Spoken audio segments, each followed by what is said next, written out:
Bueno, buenos días. En primer lugar, quiero agradecer muy especialmente a los organizadores haberme distinguido con el honor de presentar este panel.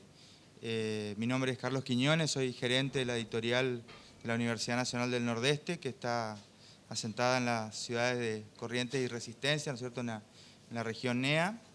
Y quiero agradecer especialmente también por esta invitación a Pepe Volponi, a Gonzalo Álvarez, que está acá conmigo, y a Iván Atosti, que sé que, digamos, pensaron, ¿no es cierto?, en ampliar la mirada de estas jornadas, haciéndonos partícipes a editoriales que si bien tenemos una historia, estamos en un proceso de refundación y relanzando nuestra propuesta editorial universitaria en una región periférica de nuestro país. Primero voy a contar un poquito de dónde vengo y después voy a presentar a las dos prestigiosas personas del ámbito del libro y de la editorial que están conmigo acá y que van a participar de este panel denominado El Editor Proactivo.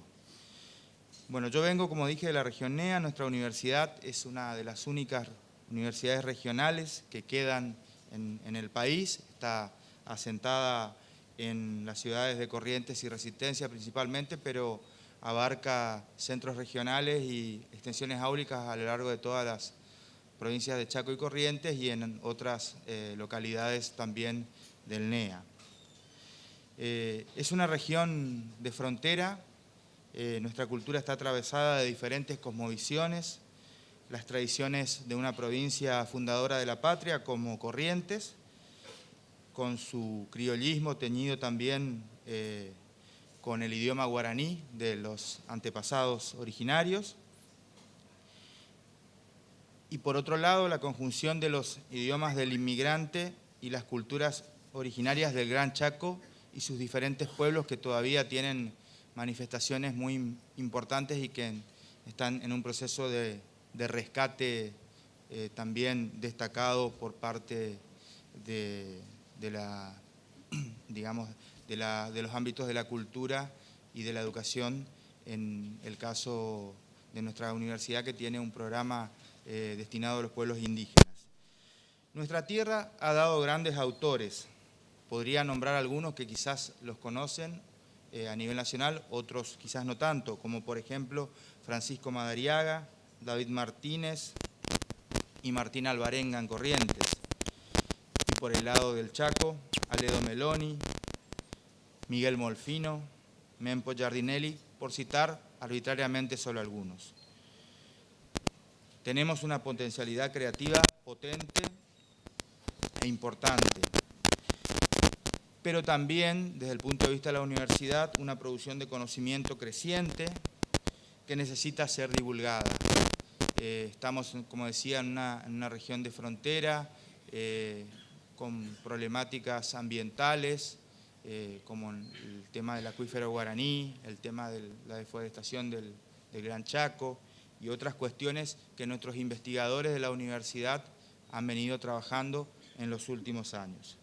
Nuestra región entonces es un mercado periférico para lo que es el mundo del libro. Y el problema que tiene justamente, que nosotros hemos identificado en el trabajo que venimos haciendo en los últimos 2 años, una escasez de editores, una figura que en las regiones periféricas del mundo del libro en la Argentina es un problema crucial, digamos. Hay poca gente que se dedique, digamos, a crear libros. Hay mucha gente que imprime, mucha gente que edita, pero la escasez de editores es un problema que hemos identificado. Por eso me parece interesante participar de este panel presentando a dos personas que están en el mundo de la edición aquí en Buenos Aires, como es el caso de Gonzalo Álvarez, presidente de UDEVA, ya todos los conocen, la mayoría supongo acá. Desde 2010 fue secretario académico de la Facultad de Derecho de la UBA y profesor e investigador de esa universidad.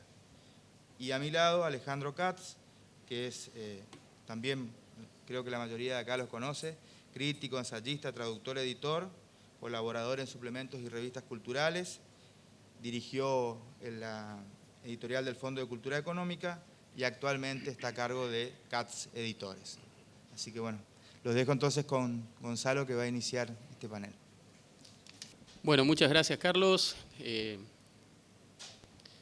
Vamos a hablar de el editor proactivo. El enfoque que le voy a dar es un enfoque medio particular, porque voy a hablar sobre un editor en particular.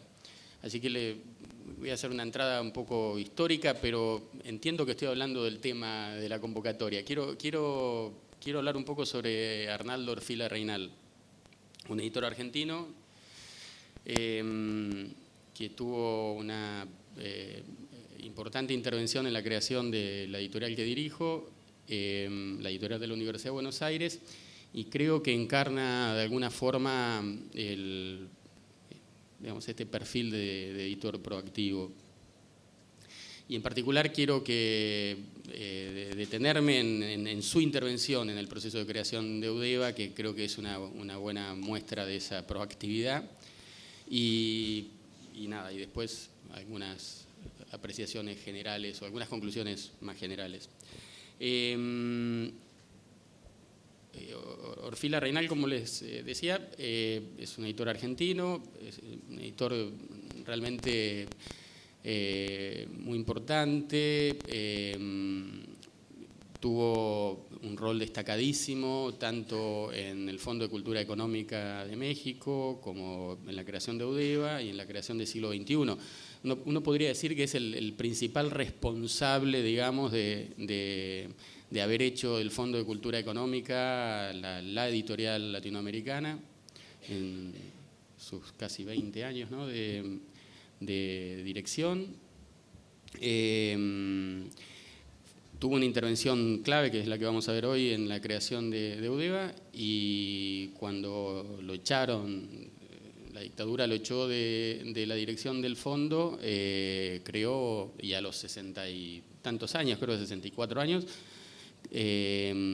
creó, cuando estaba para jubilarse, digo, ¿no?, creó nada más ni nada menos que la editorial Siglo XXI. Así que su vida como editor es probablemente un ejemplo de proactividad.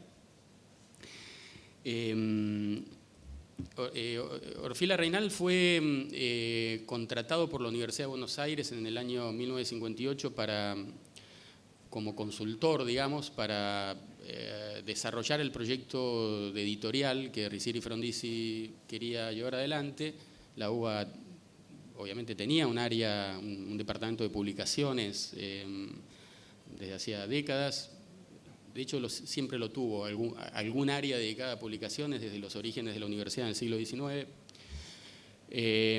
Pero la idea de Ricieri Frondizi en el proyecto de una universidad con una fuerte apuesta a su política de extensión universitaria, de sacar a la universidad fuera, que caracterizó esa gestión y las gestiones que lo sucedieron hasta al menos la Noche de los Bastones Largos en 1966, quería poner la tarea editorial como una política de la universidad para cumplir estos fines de difusión social del conocimiento. Entonces le encarga esta tarea a Orfila. No tengo muy claro si en algún momento intentó convencerlo de que venga a dirigirla o no. Era director del Fondo de Cultura Económica hacía 10 años y lo que consiguió sí es una licencia de la Junta de Gobierno por 3 meses. El 26 de abril de 1958, el Consejo Superior de la Universidad de Buenos Aires autoriza a Ricieri Frondizi a contratar a Orfila Reynal por el plazo de 3 meses. Y se trasladó aquí a Buenos Aires y tuvo una actuación realmente, no sé cómo lo hizo, porque en pocos días pudo volcar probablemente su experiencia, su conocimiento, en desarrollar un proyecto editorial en forma completa, ¿no? Fíjense ustedes que el 26 de abril lo designan y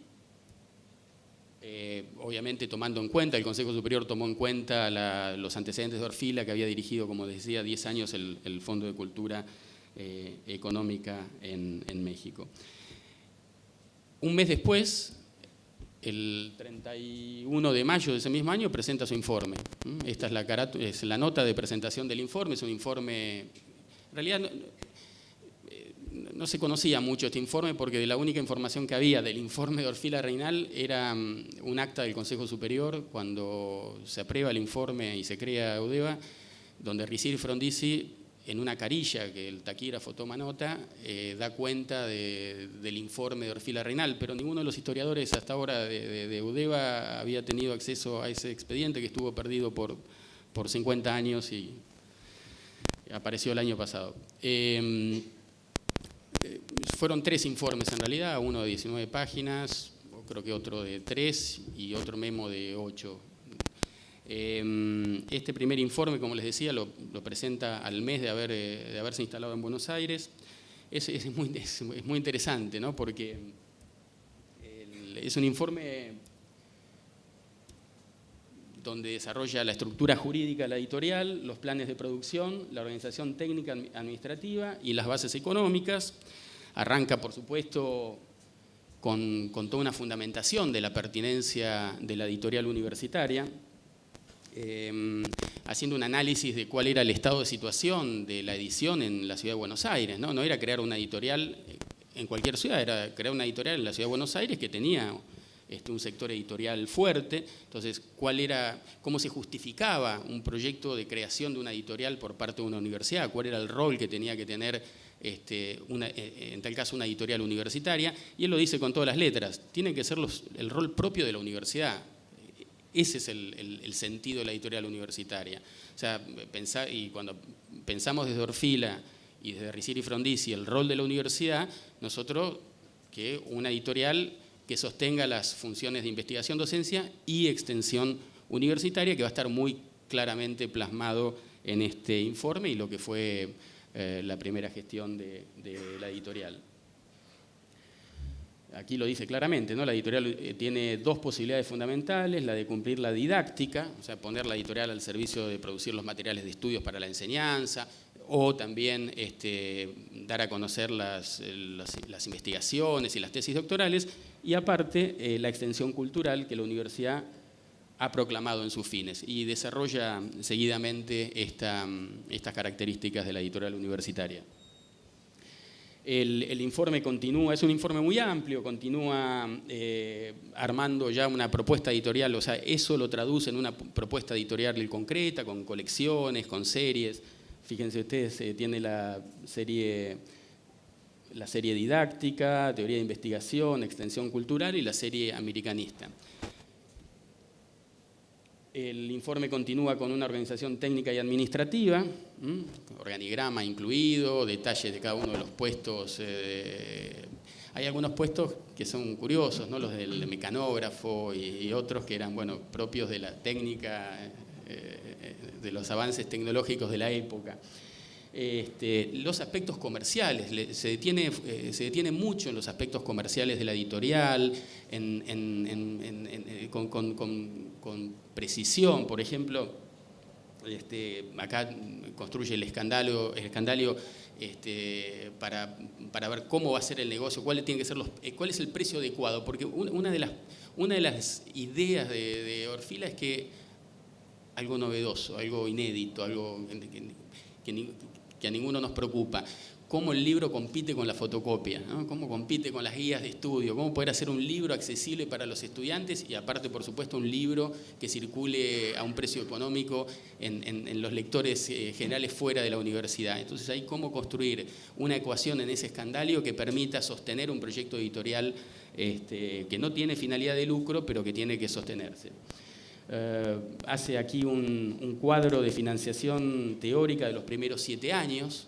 Es un proyecto muy sustentable en el tiempo. Y hay un primer plan de trabajo inmediato que formula en este primer informe, donde cada una de estas series que él planifica las traduce ya concretamente en obras, en cantidad de volúmenes, en cantidad de ejemplares. Fíjense ustedes, El plan de trabajo plantea en la serie didáctica la cantidad de tratados, manuales y obras de consulta que va a contener, las obras de teoría e investigación, cuántos volúmenes, la tirada de cada uno, las obras de extensión cultural, ¿no? Textos clásicos, biblioteca argentina, problemas contemporáneos, divulgación y la serie americana que siempre va a estar presente en la propuesta de Orfila. La cantidad de ejemplares. Bueno, este es el primer informe que hace rápidamente en el transcurso de su primer mes en Buenos Aires. Decíamos que tenía fecha, creo que 31 de mayo. A los 2 días presenta este segundo informe, que es muy interesante, es un informe muy cortito, es un memo de 2 páginas. Él era químico, trabajó con un abogado, un profesor, un especialista en Derecho de Sociedades, que era Ignacio Wieniawski, también un gran editor, el que fundó, digamos, el área editorial en la Facultad de Derecho de la Universidad de Buenos Aires. Ignacio Wieniawski, ¿qué idea tenían claramente? Tenían la idea de dotar a la editorial de autonomía, lo dice a lo largo de todo el informe. Es fundamental e imprescindible dotar a la editorial de la máxima independencia de su funcionamiento. Independencia para que pueda tener todas las herramientas necesarias para intervenir en el campo editorial como si fuera un editor, y despojándose de muchas de las trabas o dificultades que le implica a un organismo público ejercer como editor. Y aparte, una autonomía que tiene que ver con poder cumplir sus fines como editor, de alguna manera conservando ciertas distancias en sus decisiones editoriales de lo que es la decisión académica pura, ¿no? Una distancia de la propia institución y una distancia y una independencia, una autonomía jurídica que le permite intervenir en el campo editorial con herramientas. Así que ahí, con el apoyo de Ignacio Wieniawski, ustedes recuerden que el Fondo de Cultura Económica tenía mucho su experiencia en el Fondo de Cultura Económica tenía mucho para decir, porque el fondo se constituye en el año 34 como un fideicomiso. Fue muy innovador en eso el fondo, porque se rescata esta figura del trust anglosajón en México y se constituye un fideicomiso, porque la idea de Cosío Villegas, su fundador, era que fuera una institución que tuviera esta capacidad de autonomía para poder intervenir en el campo editorial, pero al mismo tiempo pudiera funcionar como una persona jurídica de derecho privado. Aunque ni el fondo y obviamente UDEVA tampoco tenían finalidades de lucro.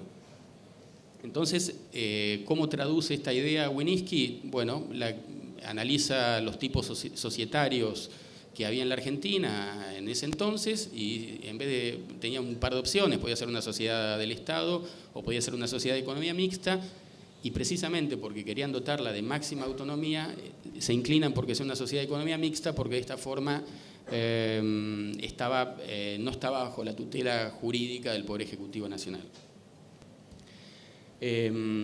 Y fundamenta por qué de esta autonomía. Fundamenta desde muchas perspectivas, desde algunas perspectivas.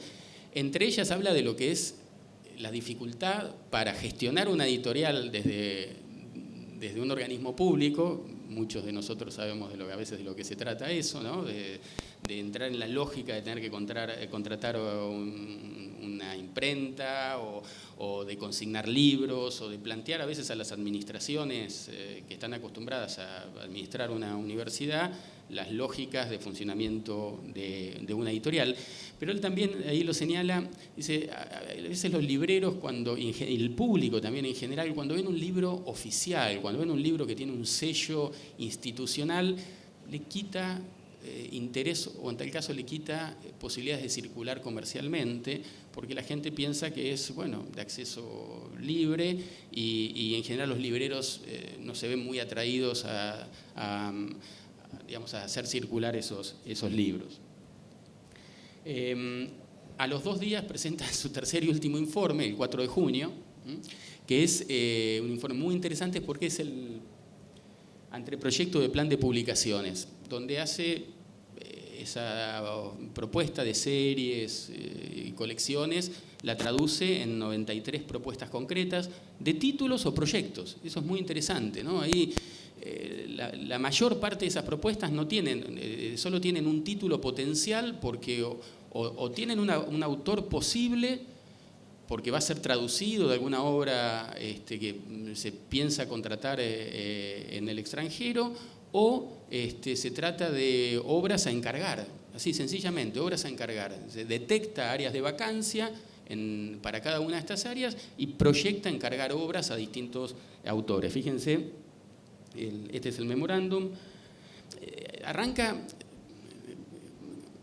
Él hace una tarea en estos poquitos días que estuvo, una tarea muy interesante de entrevistas. Entrevista a 2 universos de personas. Uno de ellos son los especialistas en la edición, los especialistas en el oficio de editor. ¿Para qué? Para relevar el estado del arte de la edición en la ciudad de Buenos Aires. Quiere saber cómo está la situación de la gráfica, del papel, de la circulación de libros, de los precios, ¿no? Y para eso... Fíjense ustedes, toma contacto, cita solo algunos de los más importantes, toma contacto con Editorial Sudamericana, con Impresora Argentina, con la Imprenta López, con la Editorial Losada, con Editorial Nova y con algunas personas en particular como Gregorio Bember, Fernando Sapsay, el doctor Spivakov, Sergio Bagú y Alberto Salas de la Cámara del Libro. Este es un universo de entrevistas que hace. El otro universo de entrevistas que hace está vinculado a académicos.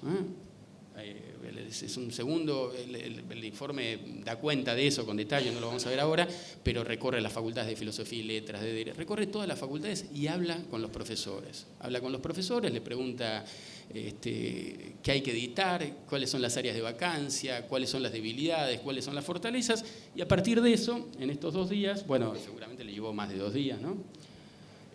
Construye este tercer informe que son 93 propuestas, muchas de las cuales en realidad es un trabajo para hacer, porque habría que analizar cada una. Hemos hecho, con la colaboración de Jimena González, y hemos hecho alguna primera aproximación a eso. Muchas de estas obras, efectivamente, después Eudeva las editó en los años siguientes, alguna década después, y son libros que circulan, qué sé yo, estos que señalo acá, por ejemplo, el Tratado de Biología, Cálculos, bueno, la introducción a la lógica de Coppi, no sé si les suena, pero es uno de los bestsellers de Eudeva, creo que van 4 ediciones, 5 reimpresiones, todos los años, la lógica de Coppi, si van hasta el stand de Eudeva, Coppi sigue siendo un caballito de batalla. Es un libro, fíjense, como decía ahí, una de las propuestas de Orfila para editar.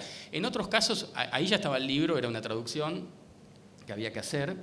En otros casos se señala, como por ejemplo en el caso de la teoría pura del derecho, otro libro que Eudeva es un bestseller, que ya lleva cantidad de reimpresiones y de reediciones y publicaciones, ¿no? Y acá estaba encargándose, se estaba traduciendo en la Facultad de Derecho. La edición de Eudeva es una edición característica porque es una traducción del francés, ¿no? Del alemán, y es recomendada. Hay todos unos debates ahí entre los juristas si está mejor o la del alemán, pero esta es una que para algunos es muy buena y por eso explica de alguna forma el éxito y la vigencia de la edición a lo largo de los años. Él sigue el informe con propuestas de obras en todas las series y colecciones. Muchas de ellas, fíjense, ¿no? A encargar, en preparación, a encargar. El tipo arma un diseño de ese primer anteproyecto de ediciones de la mayor parte de libros que no existían, que había que escribirlos, que había que llamar a autores y decirle, mira, escribime un manual de química porque hace falta para enseñar química un buen manual y nosotros tenemos quien lo pueda hacer. La verdad que la intervención de Orfila fue muy breve, pero fue realmente poderosa. Como les decía, el 26 de abril lo contratan, el 31 de mayo presenta su primer informe, el 2 de junio el segundo, el 4 de junio el tercero y el 24 de junio Riccieri Frondizi firma el acta de constitución de Eudeva, 2 meses después. Crea una sociedad de economía mixta. El acta de constitución de Eudeva es el acta de constitución de la sociedad de economía mixta y la designación del primer directorio.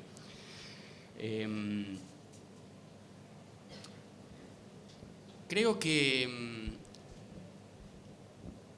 Orfila es digamos, si uno quiere aproximarse a la figura del editor proactivo, creo que Orfila es un buen camino. y es uno de los mejores caminos, creo, porque si uno tuviera que pensar qué requisitos como editor proactivo Orfila reúne, bueno, Orfila reúne algunos que son, desde mi perspectiva, muy importantes. Primero, Orfila, aparte de esta proactividad en su trabajo, de su capacidad para poder formular un proyecto en poco tiempo, eso habla también de su expertise, del conocimiento de su oficio logrado en los 10 años de desempeño del fondo. Recuerden que él es químico, no viene del mundo editorial, se hizo en el mundo editorial. Pero creo que una de las características del editor, si ustedes quieren, universitario proactivo, es el conocimiento de la universidad. El editor universitario proactivo o el editor universitario no es el titular de un proyecto editorial independiente, es el titular de un proyecto editorial de la universidad, ejercido con autonomía. Pero creo que Orfila encarna claramente ese conocimiento de la universidad. Orfila fue un reformista en la reforma del 18, fue un dirigente reformista en la Universidad de La Plata, donde él estudió, muy destacado, muy referenciado, tan referenciado que fue el representante argentino en el Congreso de Estudiantes en México en 1921. De hecho, ahí conoció a todos los intelectuales mexicanos, entre ellos Cosío Villegas, que luego lo nominaron como el primer representante, el titular de la Casa Argentina, la Casa Mexicana en Argentina, que fue la primera sede del Fondo de Cultura Económica fuera de México. Y cuando Cosío Villegas decide retirarse de la dirección del fondo, lo designan como el sucesor de Cosío Villegas. Ese relacionamiento con el mundo intelectual mexicano lo obtiene gracias a su militancia reformista, que lo lleva primero a concebir a la universidad como se la concibe desde el reformismo, una universidad no solo puertas adentro, sino una universidad puertas afuera. En segundo lugar, su experiencia en México, en el Congreso de 1921 y el tiempo que se quedó allí, vivió en primera persona toda la experiencia de José Vasconcelos en la Secretaría de Educación, y él ahí, comprendió que la edición podía ser una herramienta muy poderosa para sus dos grandes objetivos, para pensar su compromiso político, era un socialista con activa militancia, y su concepción de la universidad como una universidad puertas afuera. Y entonces ahí vio la política editorial, la acción editorial de la universidad como una herramienta de mucha vitalidad, de mucha potencia.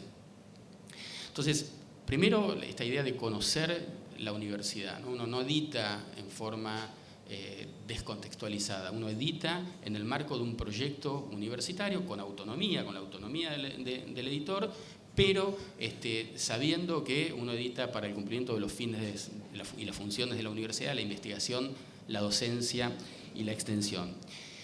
Y otra característica es esta idea de la proactividad en términos de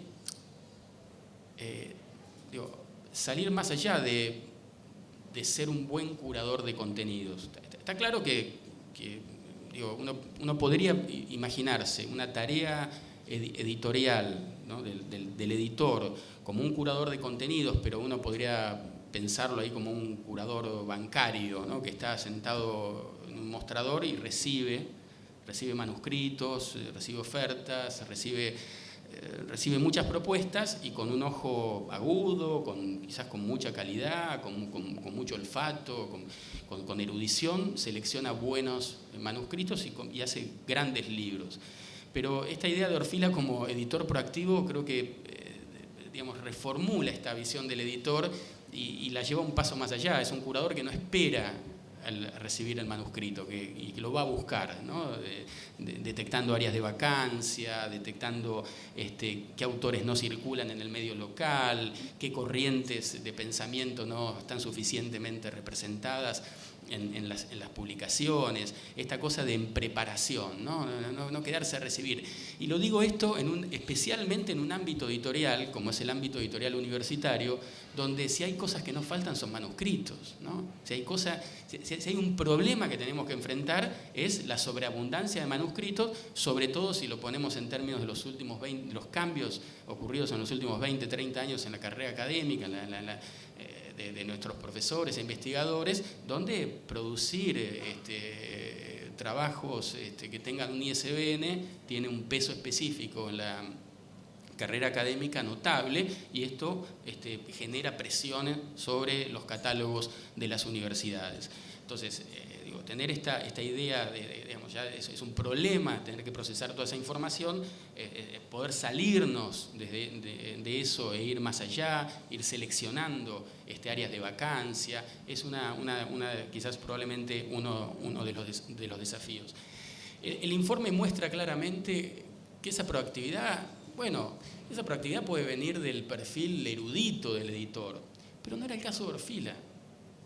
Ahí Gustavo Sorá, en algunos de los trabajos que tiene sobre Orfila, lo describe bien. Orfila no era un erudito, era un tipo muy formado, muy leído, pero no dominaba muchas disciplinas con la profundidad que lo llevara a poder por sí decidir qué francés o alemán traducir en cada una de las disciplinas. ¿Qué hacía?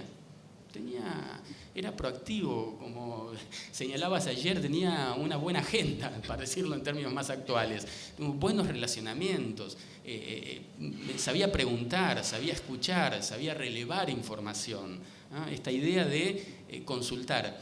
Y no puedo, pensando en esta idea del editor proactivo, el editor que pregunta, el editor que consulta, el editor que se apoya en directores de colección, que construye una red de relacionamientos que le permiten construir un catálogo que va a construir él, con su mirada, con su conocimiento de la universidad y con su mirada como editor, pero nutriéndose de información relevante, de informantes clave. No puedo dejar de pensar en el modelo de Spivakov, ¿no? El modelo de Spivakov, ustedes saben que una de las tareas, no está dicho ahí en los informes, pero una de las tareas que le encomendó Ricieri Frondizi a Orfila fue seleccionar el primer gerente de UDEVA, que fue Boris Spivakov. Terminó siendo Boris Spivakov. Esta tarea estuvo a cargo de Orfila Reynal. Cuenta Marcelino Cereijido que le contó a Orfila cómo hizo esa tarea. Le habían acercado, él no era un excelente conocedor, ya hacía ya muchos años que estaba en México, de cómo era el medio local. Le recomendaron 4, 5, 10 nombres para entrevistar. Y él eligió como modalidad para seleccionar al futuro gerente de UDEVA, entrevistarlos en sus casas. Los fue a visitar un sábado, pasarse una tarde con el candidato, hablar de literatura, hablar de qué leían, que les muestre un libro, que les muestre la biblioteca. Bueno, lo que le contó, lo que dice Cereijido es que con Spivakov fue inmediato. Cuando al ratito nomás que estuvo hablando con Spivakov se dio cuenta que no había dudas que tenía que ser el gerente de la editorial, y creo que fue así, ¿no?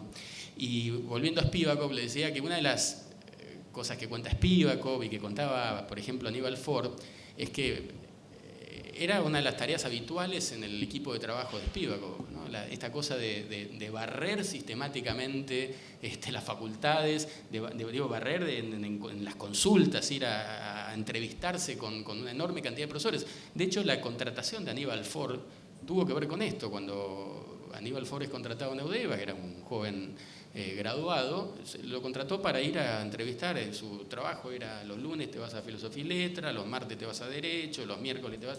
y tenía que ir a hablar con los profesores y hacer relevamientos. Salir y no esperar que nos llegue el manuscrito. Bueno, creo que hasta acá llego porque no quiero excederme en el uso del tiempo. Muchas gracias. Muchas gracias a Gonzalo por la invitación, a Pepe por la hospitalidad. Voy a disculparme, creo que ustedes lo saben, pero como decía García Lorca, yo ya no soy yo, es decir, estoy en lugar de un ausente. Por lo tanto, mi presentación no tiene el atractivo, no tendrá el atractivo y la densidad de la de Gonzalo, fue más improvisada, pero espero que no sea del todo inútil. Solo para complementar un pequeño detalle, la salida de Orfila de fondo se produce por una decisión editorial. Orfila publica un libro muy importante en la antropología, es el primer libro de antropología de la pobreza, que es un estudio de casos sobre 4 familias mexicanas pobres de la Ciudad de México, hecho por un antropólogo norteamericano. Los hijos de Sánchez, de Luis, y publica ese libro en un momento en el que el gobierno en México lo detenta un presidente, era naturalmente del PRI, porque el PRI gobernó desde la Revolución hasta Fox, 75 años, pero el PRI tenía presidentes más progresistas, más reaccionarios, más conservadores, y era Díaz Ordaz, que fue un tipo tremendamente reaccionario, muy autoritario, fue el presidente bajo cuyo mandato ocurrió la matanza de Tlatelolco, y cuando Orfila publica Los hijos de Sánchez, Díaz Ordaz le pide la renuncia. Y Orfila dice que él actuó de acuerdo con los estatutos y el mandato que Fondo de Cultura Económica le otorgaba, que, por tanto, no había transgredido ninguna de sus obligaciones y no debía presentar la renuncia, que si quería echarlo, lo echara. Y Díaz Ordaz, efectivamente, lo echa. Eso provoca una ola de solidaridad en México muy grande con Orfila y todos los intelectuales, artistas y un buen número de empresarios hacen un aporte voluntario que es el aporte de capital con el cual se crea Siglo XXI. Entonces, esta es la historia del origen del siglo XXI y es, etc. Bueno, pensé que como estaba tan presente Orfila, conocer este momento que fue muy importante en la vida de Orfila, pero también en el futuro de la edición latinoamericana, porque siglo XXI, creada por Orfila en México, luego hace una alianza muy fuerte con un grupo de cordobeses, que eran los cordobeses de pasado y presente, Aricó, Portantiero, Toto Schmuckler, etcétera, que habían sido expulsados del PC por sus posturas críticas, son especialmente Aricó los introductores de Gramsci en América Latina, luego inician la edición de Cuadernos de Pasado y Presente, lo hacen en Buenos Aires y los Cuadernos de Pasado y Presente se convierten en la base de Siglo XXI de Argentina, que es la filial argentina de Siglo XXI de México, con gente como los mencionados, más Enrique Tandeter, más una serie de grandes editores y profesores. Todo eso termina con el golpe del 76 y buena parte de ellos exiliados en México, algunos de ellos, Aricó siguió involucrado en Siglo en esos años de México. Solo para darle una vueltita más a una historia, que es una historia preciosa y que Gonzalo contó con mucho relieve, con mucho interés. Yo voy a ser mucho más trivial. Me pregunté qué quería decir proactivo antes de saber si podía hablar de qué era un editor proactivo, porque proactivo es una palabra que ha invadido nuestro lenguaje cotidiano, básicamente para decir que cuando la utilizamos somos buenos empresarios. Y como los editores vivimos bajo la culpa de no ser buenos empresarios, tratamos de usar muchas palabras que lo disimulan, ¿no? Para los intelectuales somos empresarios, para los empresarios somos intelectuales, para siempre, y por no hablar de los editores universitarios o de los editores del espacio del conocimiento, yo no soy un editor universitario, pero estoy situado en el espacio de la edición de conocimiento, somos lo peor de lo peor en el sentido de la búsqueda del éxito en la sociedad contemporánea. Entonces somos todos muy proactivos y eso nos hace sentir muy bien.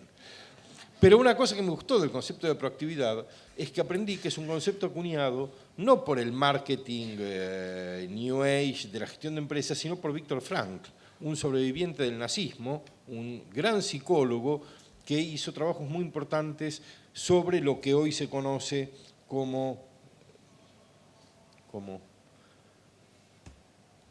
¿cómo es la palabra esta que acuñó el psicoanalista francés para la recuperación del trauma? Para la resiliencia. Frank fue muy importante en los estudios que hoy se conocen como estudios de resiliencia, y es en ese contexto donde aparece la palabra proactividad. Así que podemos ahora empezar a utilizarla. con el buen sentido y además asumiendo que los demás no saben de dónde viene, que sigan creyendo que es una palabra del marketing. Pero es una palabra que tiene que ver con el control de la conducta de un modo activo y con la toma de decisiones creativas y audaces. Eso está en el origen, en el corazón de la palabra proactividad en la tradición de Víctor Frankl, y eso me gustó más, porque tomar decisiones creativas y audaces y tratar de controlar los resultados es algo que podemos plantear como un ideal aspiracional de conducta editorial. Para hablar de editores proactivos, yo hice una pequeña taxonomía. Una pequeña taxonomía que divide a los editores en editores recolectores, cazadores y agricultores. El editor recolector es el que sale al encuentro, el que va a buscar, ¿no? El que define un espacio, un territorio determinado y sale a ver qué encuentra. Es decir, que su sistema cognitivo está orientado fundamentalmente al hallazgo, ¿no? Él prepara capacidades para encontrar, porque lógicamente si uno no está dispuesto a encontrar puede caminar por el mismo sitio que otro y no encontrar nada. Entonces es un editor que lo primero que hace es identificar un territorio en el que imagina que puede encontrar algo y salir a recorrerlo con la intención de detectar aquello que puede ser encontrado.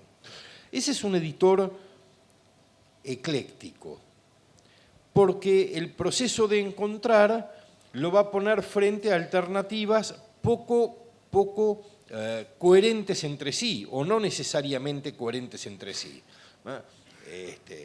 Por supuesto, hay algo de coherencia, siempre hay algo de coherencia, y siempre se puede restituir coherencia ex post, que es una cosa que hacemos mucho los editores, hacer lo que podemos y después explicar el sentido que tenía, el sentido preclaro que tenía cuando lo hicimos. Pero en el caso del recolector, el eclecticismo es una característica, y uno ve la característica ecléctica de los catálogos de los recolectores. Una variedad del recolector es el pescador de red, ¿no? El pescador de red, porque el pescador de red es un editor recolector más vago, digamos. Es el tipo que pone la red y va a pasar a buscar qué es lo que quedó. Y la red funciona literalmente como un catch-up. Eso no implica que no hay saber. Primero tiene que saber cómo hacer la red, porque si hace una red a tamaño más grande que el de las especies que circulan por ese río, no va a pescar nada. Si hace una red más débil que las especies grandes que lo atraviesan, se la van a romper. Sí, tiene que saber, tiene que tejer la red, tiene que ir a instalarla e ir a controlarla. No es un Aragán, pero es un poco más sedentario que el recolector, ¿no? Ahora, el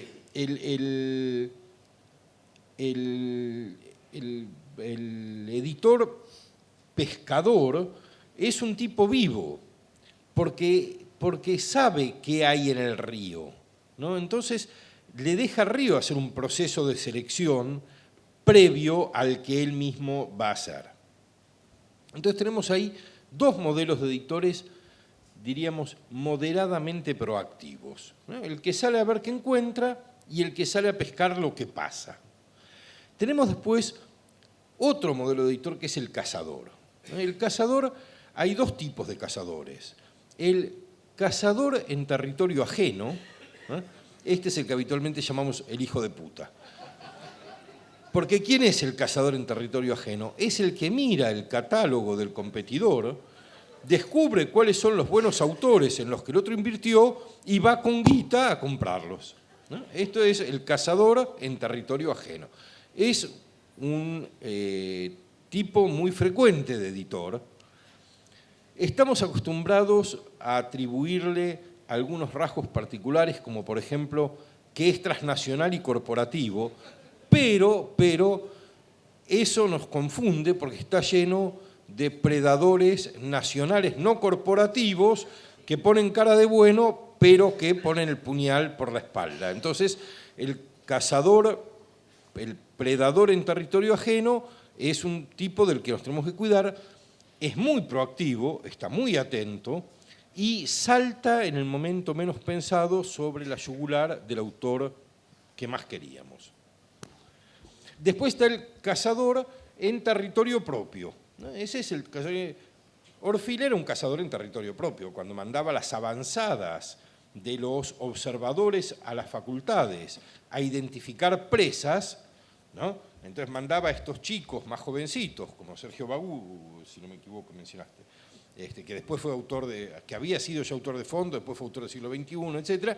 Pero en ese papel hay un nombre para las avanzadas de los cazadores que van a observar el terreno, y entonces veía quién era el profesor que tenía más alumnos, quién era el profesor que tenía un discurso más original, quién era, y después iba a capturarlo. Pero eso era un modo muy genuino de cazar en territorio propio. No era un predador, no destruía un ecosistema, sino que por el contrario lo mejoraba.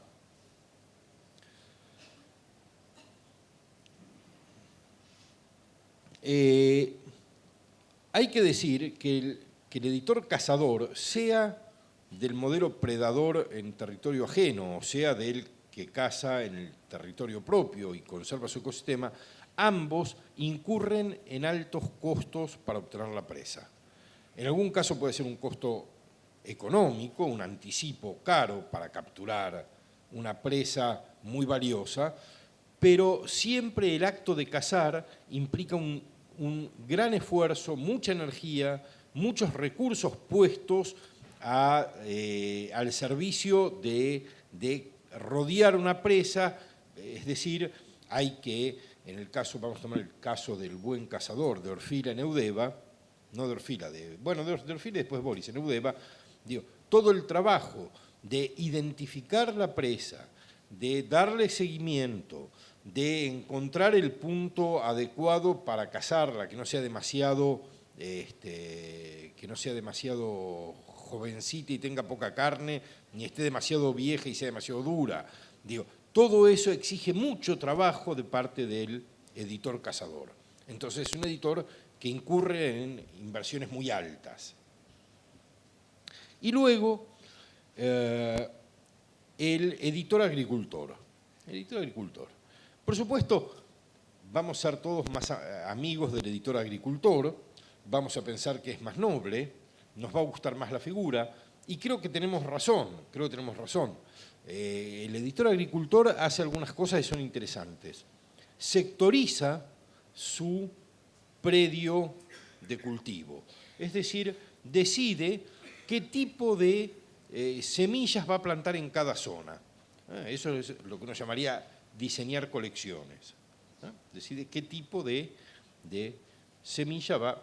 Eso implica no solo sectorizar la tierra, sino buscar semillas que sean complementarias entre sí. Es decir, organizar el catálogo, que las colecciones no solo sean diferentes unas de otras, sino que tengan diálogo unas con otras. También es un tipo que va a rotar cultivos, es decir, que va a estar muy atento al modo en el que determinado tipo de obra, determinado tipo de contenidos, tienen un tiempo de desarrollo, de maduración, y luego dejan de dar y los tiene que retirar para sustituir por otros en la misma tierra en la que antes estaban esos que ya dieron lo que podían dar. Hace madurar. En el editor agricultor es muy importante esta idea de la maduración. Hacer madurar, ¿no? Es decir, de pronto uno pone una semilla de la ópera prima, ¿no? Esa semilla que todo el mundo la esquiva y todo el mundo la quiere, pero la quiere después de que la ópera prima floreció, pero antes de que florezca es una semilla muy complicada. Pero todo el editor agricultor siempre se va a jactar de esa parte del terreno en la que puso óperas primas, y va a decir, de estas óperas primas algunas se reimprimieron, la mayor parte se seca antes de florecer. Pero por eso lo hacemos, porque queremos probar nuevas semillas y ver qué dan de bueno. Y también el agricultor hace algo interesante, y es usa semillas autóctonas y semillas exóticas, ¿no? Que es algo que ninguno de los otros puede hacer, porque el recolector va a lo que hay, y lo que hay es siempre autóctono. El cazador, si va a territorio ajeno, es siempre exótico, y si no, el agricultor es el único que puede combinar lo autóctono y lo exótico. Y eso da un paisaje editorial muy particular, que ninguno de los otros editores puede generar. Para decirlo con una imagen que también nos cae bien, porque es muy del lado de las buenas cosas, de las cosas que para nuestra época y nuestra cultura son buenas, este editor agricultor lo que hace es armar un ecosistema. Arma un ecosistema, es decir, trata de que haya equilibrio entre todos los elementos de su sembradío, de su plantación, de su huerto. Trata de que unos favorezcan a otros, de que algunos alejen los insectos que dañan a los otros, que algunos atraigan a los polinizadores que permiten que los otros se desarrollen, que algunos den sombra para los que necesitan menos luz, que otros capturen agua y, arma un ecosistema. Entonces, el editor agricultor es el editor de catálogo, es el editor que va a cazar afuera, pero no va a cazar como predador, no va a traer una especie adulta, sino que va a buscar, es feo decirlo, pero lo que va a buscar es alguna cría medio indefensa que se la trae y la va a criar en su propio huerto. No es que hace todo bueno, hace algunas cosas que tampoco son buenas, pero las hace al servicio de un conjunto más armónico y más equilibrado. Entonces yo diría, estas son, en mi opinión, las diferentes formas de la proactividad editorial.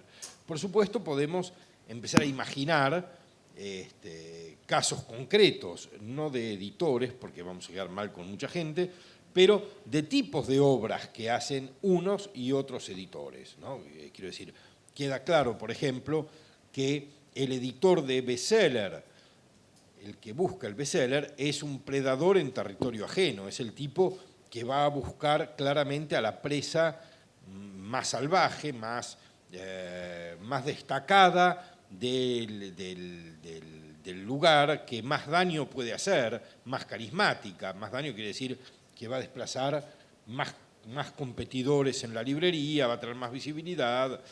Capturar un león salvaje, bueno, cuesta un montón de dinero, pero cuando uno lo tiene y lo pone en la librería, todos los demás salen corriendo de la mesa de novedades y dejan al león exhibido ahí. Bueno, eso vemos claramente qué es el predador de territorio. El predador de territorio propio, bueno, hace lo mismo en más chiquito, pero en más chiquito, pero quiero decir, a la escala del mercado en el que actúa, provocar al que fue el criador del animal que va a capturar, le puede provocar mucho daño. Hay un tipo más de editor que yo quiero mencionar, lo voy a mencionar con mucho respeto. No lo traía anotado, lo recordé a partir de un comentario que hizo Gonzalo, y como Gonzalo hablaba de Orfila y de Spivakov, etcétera, que es gente a la que por supuesto yo respeto mucho, es un comentario que aplico a algunos de ellos y lo digo para que entiendan que no hay nada peyorativo en eso. No es uno más de los estilos de captura o de creación como los que mencioné antes, sino que es otra cosa, el editor como vampiro. El editor es un vampiro. Todos estos son de algún modo también vampiros. ¿Qué es el editor como vampiro? El editor, Gonzalo decía de Orfila no es que supiera mucho de muchas cosas, pero sabía dónde estaba el que sabía. Y lo que sabía era vampirizar a los otros. Entonces, un buen recurso de proactividad es la vampirización. Entonces uno tiene que saber dónde vampirizar, tiene que identificar informantes calificados, hay fuentes de vampirización que no tenemos presentes y que son buenas, bonitas y baratas, y que son nuestros autores. Nuestros autores deberían ser los principales proveedores de sangre editorial. No necesariamente por lo que charlamos con ellos, también por lo que charlamos con ellos, pero por ejemplo por sus sistemas de notas al pie, de bibliografía, de todos estos recursos. El paratexto en general es un gran lugar de vampirización, ¿no? Por supuesto, después cada uno de ustedes tendrá los suyos, yo tendré los míos, no voy a compartirlos. Pero, digo, a esos modelos, ¿no? Que son el recolector y su versión holgazana, que es el pescador, el cazador con estas dos posibilidades, el predador de territorio ajeno y el cazador en territorio propio, y el agricultor con sus características, le sumamos una conducta que puede ser para cualquiera de ellos o para todos ellos, que es la de, además de hacer todo lo otro, vampirizar. Bueno, los rasgos sí generales de lo que es para mí un editor proactivo son estos. Gracias.